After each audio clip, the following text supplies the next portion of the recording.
শুভ সকাল। কেমন আছেন সবাই? আশা করি সবাই খুব ভালো আছেন, সুস্থ আছেন। মাই সুইট হোম ফ্যামিলির তরফ থেকে আমি মিলি আপনাদের সকলকে জানাই একটি নতুন দিনের রঙিন শুভেচ্ছা। আজকের দিনটি হচ্ছে শুক্রবার।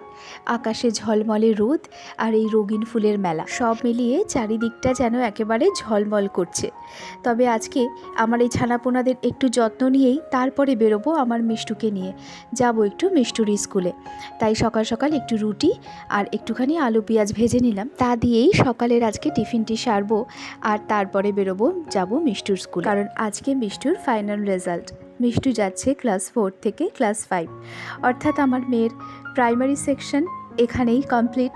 শুরু হয়ে যাচ্ছে নতুনভাবে নতুন পথ চলা।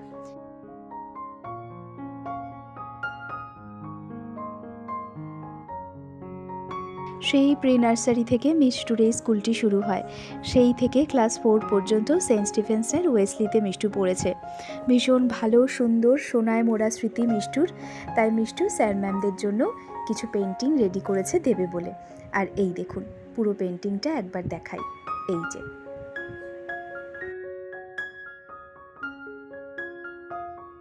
জীবনের সব থেকে শ্রেষ্ঠ সময় হচ্ছে এই স্কুল জীবন। নানান স্বপ্নে ঘেরা, স্মৃতিতে মোড়া এই স্কুল জীবনটি আমি ভীষণ মিস করি জানেন।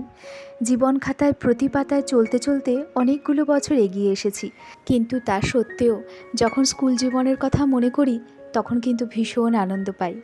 তাই তো আমি মিষ্টুকে বলি যে জীবনে তুমি এখন শ্রেষ্ঠ পর্যায়ে আছো। 4 দেওয়ালের মধ্যে স্কুলের গণ্ডিটা ছোট হলেও এই 4 দেওয়ালের গণ্ডির মধ্যেই তুমি খুঁজে পাবে পৃথিবীর সমস্ত আনন্দ।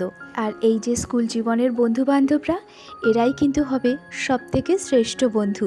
কারণ জীবনের পথে চলতে গেলে প্রত্যেক পর্যায়ে তুমি হয়তো নতুন নতুন বন্ধু পাবে, কিন্তু সেরা বন্ধু কিন্তু এই স্কুল লাইফের বন্ধুরাই। আর আজকে না ভীষণভাবে মনে পড়ছে মিষ্টুর সেই ফার্স্ট স্কুলে আসার কথা।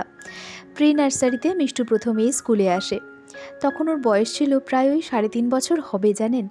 ছোট্ট ছোট্ট পায়ে একটা ব্যাগ নিয়ে, হাতে একটা জলের বোতল নিয়ে কাঁদতে কাঁদতে প্রথম স্কুলে যাওয়া। তবে এটা ঠিক, প্রথম 2-1 দিন কেঁদেছিল, তার বেশি কিন্তু মিষ্টু আর কান্নাকাটি একদমই করেনি। কারণ আমাদের যিনি ক্লাস টিচার ছিলেন উনি ভীষণ ভালো ছিলেন, মায়ের মতন আগলে রাখতেন প্রত্যেকটি বাচ্চাকে। আর সেই থেকেই একে একে পথ চলা। আজ দেখুন ক্লাস 4 এবং আজকে সেই লাস্ট ডে। মেয়েকে কি বলবো, আমার নিজেরই ভীষণ মন খারাপ হচ্ছে। তাই যখন দাঁড়িয়ে আছি ভাবলাম সুন্দর করে স্কুলটিকে একটু ক্যামেরাবন্দি করে নিই।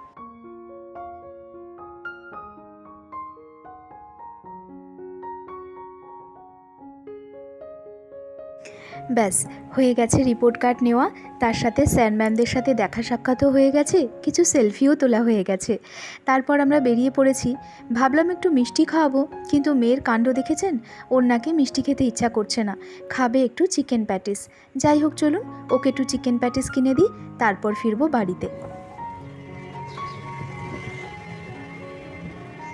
ফিরে এসেছি বাড়িতে, আর এসে দেখি এক কাণ্ড। ওই যে বললাম না আমার মা এসেছে, মাকে তো ধরে বেঁধে রেখে দিয়েছি যে তুমি অপেক্ষা করবে, মিষ্টুর পরীক্ষার রেজাল্ট বেরোবে, তারপর তুমি বাড়ি যাবে। আর তারই মাঝে দেখেছেন মা সব রান্না বান্না করে একেবারে রেডি করে রেখেছে। ওই যে জানে যে মেয়ে রোদ থেকে ফিরলে তার যে কষ্ট হবে রান্না করতে, তাই আর মাকে কে আটকায় বলুন। নিজে হাতে সমস্ত রকম রান্না টান্না করে একেবারে রেডি। আমি শুধু এখন একটুখানি বড়া ভাজবো আর চটজলদি স্নান করেই খেতে বসে যাব। তবে চলুন, সব তো রান্না হয়েই গেছে, অবশেষে একটুখানি আজকে লটিয়া মাছের বড়া ভাজবো, আর সেই একটা সুন্দর রেসিপি আপনাদের সাথে শেয়ার করব। তবে হ্যাঁ, এই রেসিপি শেয়ার করার আগে মিষ্টুর রেজাল্টের কথাটা বলে নিই। মিষ্টু ক্লাস 5-এ প্রমোট হয়েছে জানেন তো। সেকশন চেঞ্জ হয়নি, যেটা আমার ভীষণ ভয়ের ছিল, কারণ সেকশন চেঞ্জ হওয়া মানে আবার নতুন করে বন্ধুবান্ধব, তা কিন্তু খুব কষ্টের। আর হ্যাঁ, মিষ্টু পেয়েছে 93%। তবে এই পার্সেন্টেজটাকে চেষ্টা করতে হবে আর একটু বাড়িয়ে নিয়ে যাওয়ার। উচ্চ লিচু ক্লাস হচ্ছে তো। তবে চলুন আজকে না আপনাদের সাথে লটিয়া মাছের বড়ার একটা দারুণ রেসিপি আমি শেয়ার করি। মিষ্টু তো লটিয়া মাছ খায় না, তাই মিষ্টুর জন্য একটা কাটাপোনা মাছ ভেজে রেখেছি। এই দেখুন, মা তো ওই যে বললাম না সব রান্না করে রেখেছে, তারই পাশাপাশি মা কী করেছে, লটিয়া মাছটাকে সুন্দর করে সেদ্ধ করে নিয়েছে। আর লটিয়া মাছ সেদ্ধ হয়ে যাওয়ার পরেই সুন্দর করে কাঁটাগুলো আমি বেছে আলাদা করে নিয়েছি। এরপর লটিয়া মাছের সাথে আমি মিশিয়ে দিয়েছি কিছুটা পেঁয়াজ কুচি, আদা কুচি, কাঁচা লঙ্কা কুচি, আর দিয়ে দিয়েছি প্রয়োজন মতো নুন, হলুদ, আর তার সাথে দিয়ে দিয়েছি একটু কালার হওয়ার জন্য লাল লঙ্কার গুঁড়ো। আপনারা চাইলে কিন্তু অল্প মতন রসুন বাটাও দিতে পারেন, কিন্তু আমরা যেহেতু রসুনটা খুব একটা খাই না, তাই কিন্তু আমি দিইনি। এবার প্রত্যেকটি উপকরণ সুন্দর করে মিক্স করে নেব। আর হ্যাঁ, বলতেই তো ভুলে গেছি, একটু কিন্তু বেসনও দিয়েছি, না হলে যে মাখাটা ঠিকঠাক হবে না। এরপর ভালো করে মাখিয়ে সুন্দর করে তেলে ভেজে নেব। এই দেখুন, ব্রাউন ব্রাউন করে ভেজে নেব, আর তাহলেই রেডি হয়ে যাবে আজকে আমাদের লটিয়া মাছের বড়া। এটি কিন্তু আমাদের সকলের ভীষণ পছন্দ, জানেন তো। মিষ্টু আবার লটিয়া মাছের অন্য কোনো তরকারি খায় না, কিন্তু এইভাবে বড়া ভেজে দিলে ও কিন্তু বেশ ভালো খায়। এই দেখুন, এক এক করে সব কটা বড়া আমাদের ভাজা হয়ে গেছে। তবে চলুন তাড়াতাড়ি খেতে যাই, ভীষণ খিদে পেয়েছে জানেন তো। আর বিশেষ করে ভাজা পোড়া দেখলে খিদে যেন আরও 2 গুণ 4 গুণ বেড়ে যায়। তবে চলুন আমরা সকলে মিলে দুপুরের লাঞ্চটি সেরে নিই। আর এরই সাথে আজকের ভিডিওটা এ পর্যন্তই রাখি। সকলে ভালো থাকবেন, সুস্থ থাকবেন, সাবধানে থাকবেন। আর পুরো ভিডিওটা দেখে আপনাদের কেমন লাগলো, আর বিশেষ করে এই লটিয়া মাছের বড়ার রেসিপিটা কেমন লাগলো আমাকে কিন্তু অবশ্যই জানাবেন। তাহলে আজ এ পর্যন্তই থাক, দেখা হচ্ছে খুব শিগগির আরেকটি নতুন দিনে নতুন ব্লগে।